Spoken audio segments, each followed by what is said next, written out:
The mining industry has been experiencing a boom on a global scale. Today, I'm joined by Evan Fisher, Associate at Barron's Financial Services, to talk about Africa and the mining industry there.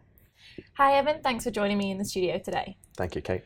Firstly, could you tell me a little bit about your experience in the African mining industry? During my time at Barron's Financial Services, a lot of my experience has been concentrated with a Mozambican mining company producing a non-conflict element called tantalum. Mined elsewhere, this element, tantalum, is considered a conflict element, which is one of the residual problems in Central Africa. Is it a concern how heavily some of the African countries rely on this industry, with some having 90% of their exports made up from this? Yes, Kate, it actually is a great concern because some of these communities, specifically in the Eastern Democratic Republic of Congo, have just their entire industries based upon the mining industry. All of their income and all of their subsistence comes from resource exploitation, and unfortunately that sometimes gives way to human exploitation. Even for those of us who are unfamiliar with the mining industry, we've either seen or heard of the film Blood Diamond. How much of this is Hollywood and how much is actually reality? Well, Kate, Hollywood does tend to blow things up on a massive proportion in some films, but in Blood Diamond, it's actually quite close to reality. For example, in the DRC since 1996, over 5.5 million people have been killed in relation to conflicts, which of course are also related to the conflict mining. So in that respect, Hollywood is actually pretty close with Blood Diamond. It has been said that the conflict in the Congo is the worst since World War II, with military groups running the mines. What can be done about this?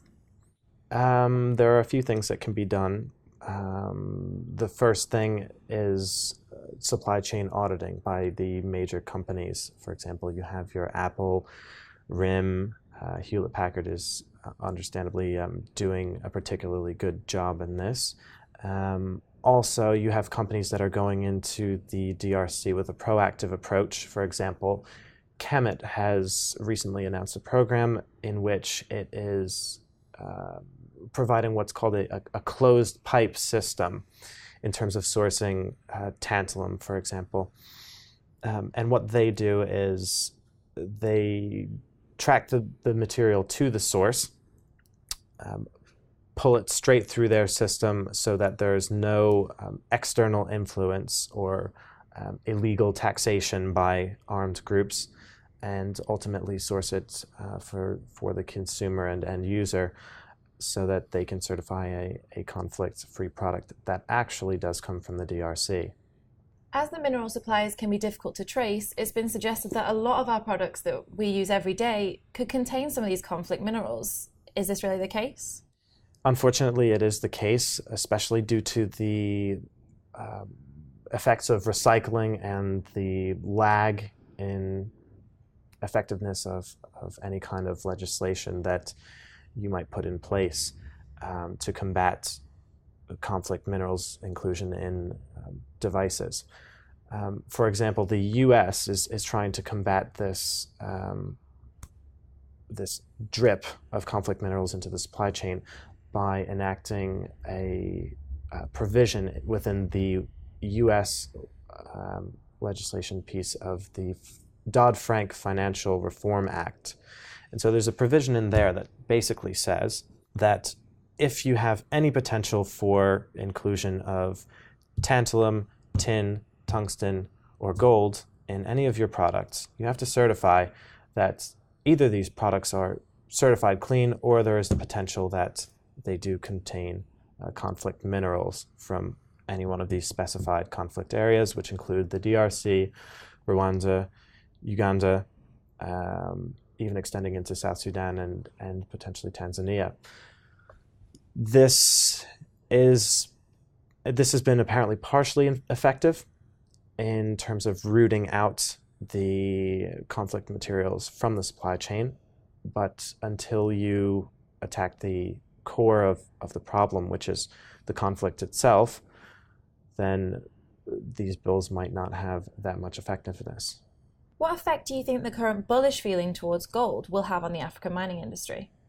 I think the bullish feeling on gold is a demand-side phenomenon, but it also does affect the supply side. With respect to these communities within conflict areas, it will actually have a large effect because as soon as the gold price shoots up, it ultimately becomes more profitable to mine gold as a conflict mineral. Unfortunately, that's not going to have that much of an effect on the supply of gold because you can source gold from almost anywhere. So while it will have a big effect on these communities, it's not necessarily going to affect the gold market in a very marked way. And finally, do you think this global boom in the mining industry is set to continue?